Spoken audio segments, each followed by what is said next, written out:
is natanggal na. So I have no choice but to hold it. And I don't like holding mic like this. So I'm gonna put it here na lang. Like, we'll be having an event later. 3 p.m. pa naman siya, pero I just wanted to prepare, especially for my hair because it takes a lot of time. Okay lang yung makeup. Like, I can do it within 30 minutes. Pero yung hair talaga, it needs to be prepared way earlier. The event that we will be attending later is the Cup of Joe Intimate Press Con. This is not the first time that I'm going to meet them personally kasi they went to our school, I think, last year or like 6 months ago. The moisturizer I use is this Ilion Ceramide Ato Concentrate Cream. I've been using it for 2 years already, and I think within those 2 years, I only bought kasi ganito siya ka dami, like 200 ml. 200 ml siya, so it's super worth it. And then for my sunscreen, I like using this specific sunscreen, the Can Make Mermaid Skin Gel UV. Kasi it acts as a primer at the same time. And for someone like me na after I do my skincare, I do my makeup right away. So at least it's a two-in-one type of sunscreen. It is really priming and it helps my makeup last longer. And so far, I didn't experience any adverse effect from it. I didn't get acne from it. And the most important part is wala siyang white cast, which is really, really good. I just lightly damp my hair just to reactivate the mousse that I put on last night. Kasi I washed my hair last night and I put on some mousse. And ayoko na maglagay ulit kasi sobrang sayang siya. Because heat protection is very important. It's non-negotiable. So what I usually do is I curl my hair with this hot air brush and then set it with a roller. I start first with my crown. This is the struggle if you have layered cut. Kasi hindi pantay yung length ng hair mo. So you have to make sure na the curling iron gets it all.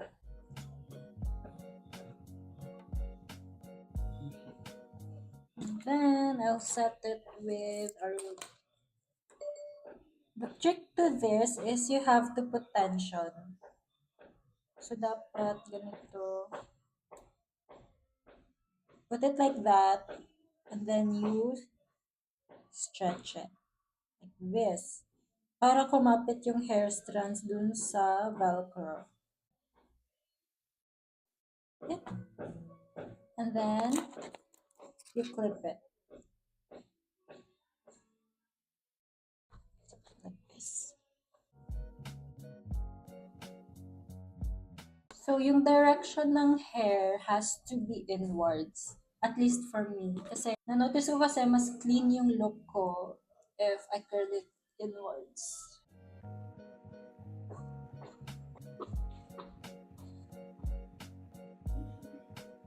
Finally, after how many minutes? I think that was 30 already.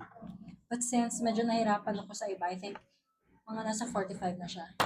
So I'm just gonna let my hair sit like this and just wait for a few hours to remove it. So at least I cannot worry about my hair anymore. At least I'm prepared. I still have a lot to do, to be honest. It's still 10:38 a.m. and I'm just gonna make 2 reels so that I can submit it.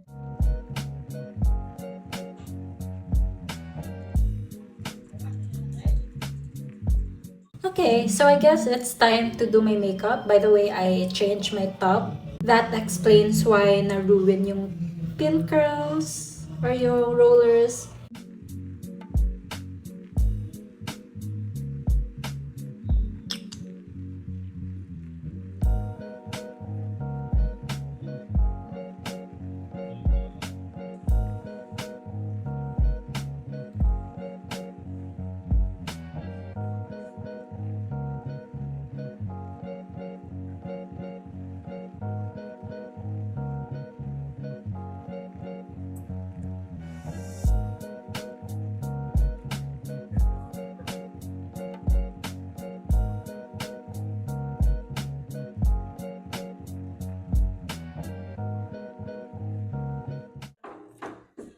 This is why, ladies and gentlemen, why I choose big curls at any time of the day. It looks crazy right now kasi kakatanggal lang ng rollers.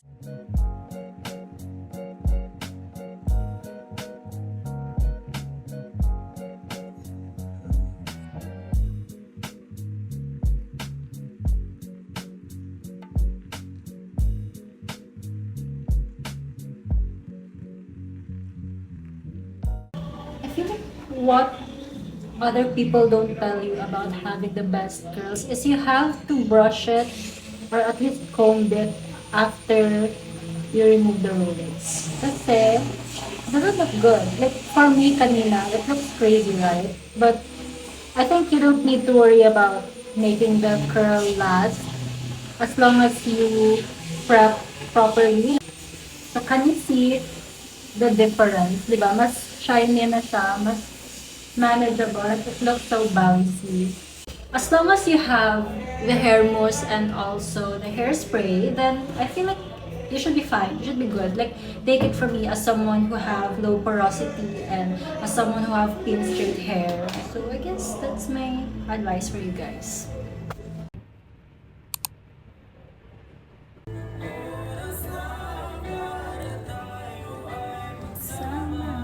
This is us before meeting the couple. Oh my god!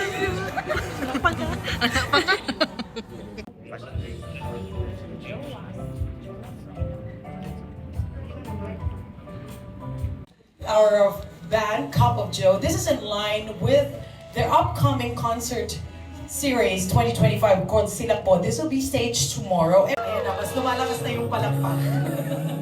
Na nakita na nila yung Sila Po concert. What are we going to expect tomorrow? Ayun po, actually yung Sila po concert po namin, nag-start po kami early inspirations po namin.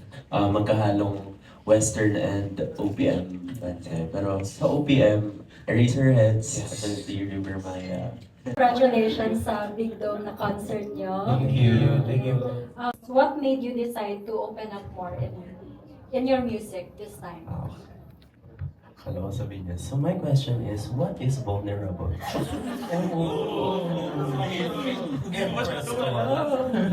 What are ba yun?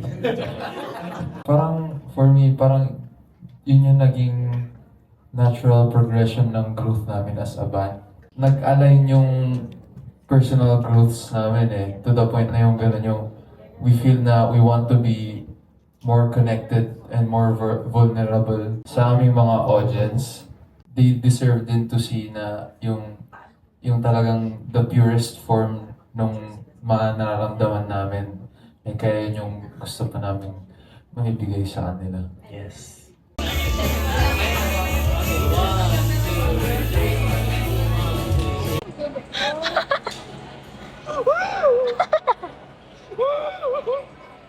Dito na ang tunay na Snow White. So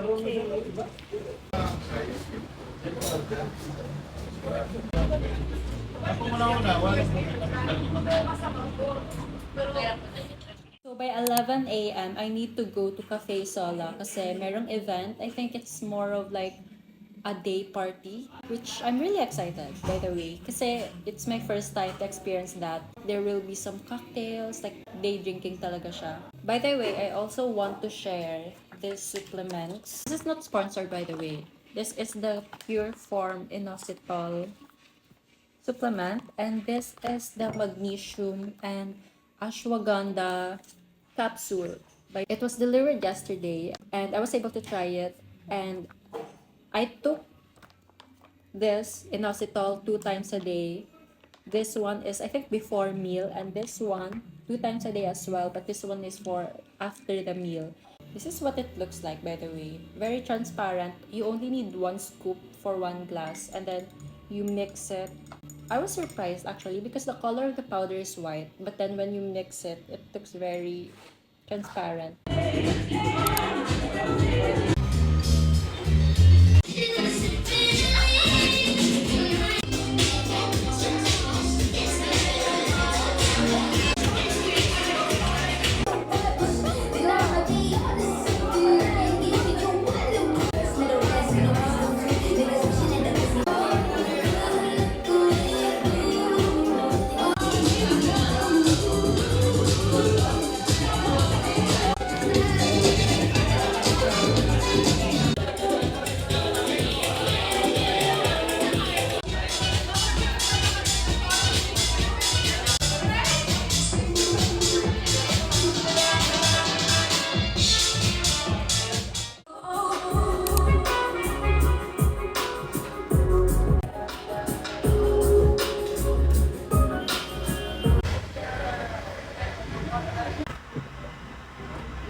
don't know what to get. Probably this.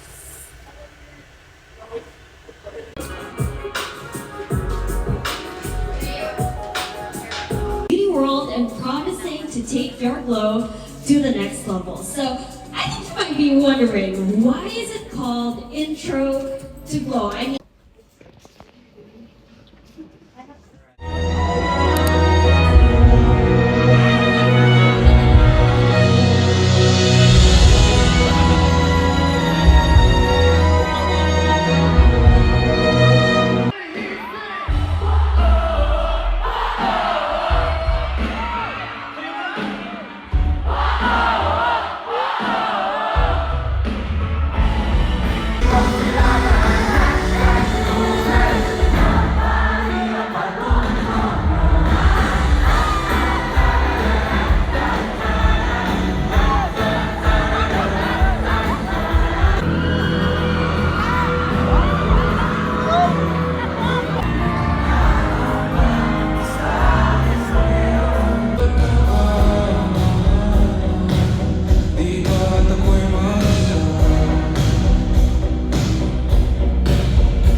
Is it a warm brown or Salty. ano yung nakikita mo?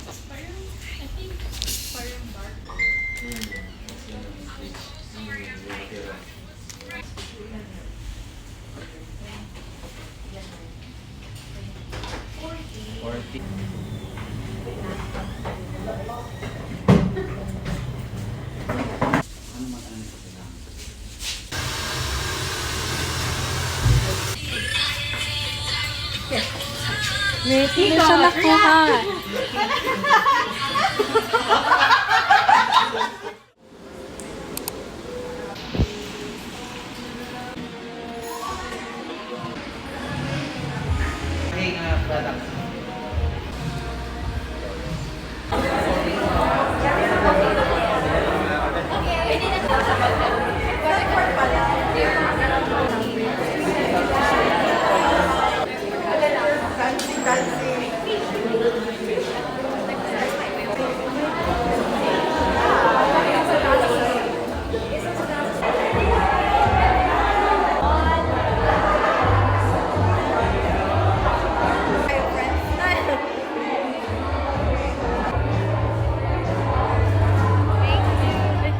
Okay, so wow. Hindi man lang ako nakapag-talk on the camera for most of the videos because I was really busy, but that's fine. Grabe, sobrang busy ng week na to for me. We started Monday with a shoot from Celine Salon. I was the model. As you can see, I have a new hair color. But even before Monday, we have an event last Saturday. We were also invited sa press con ng Cup of Joe's. Yeah, it was a good experience. I was able to chat with them and it was actually my first time. I was really nervous to ask them, but I was able to do it. Basically, my questions are about what made them open up more with their music because yung new album nila, it talks about, there was a part of that album that talks about their mental health, and it's such a, you can really say that it's a very personal album. So I asked them that question, and also how are they as a group.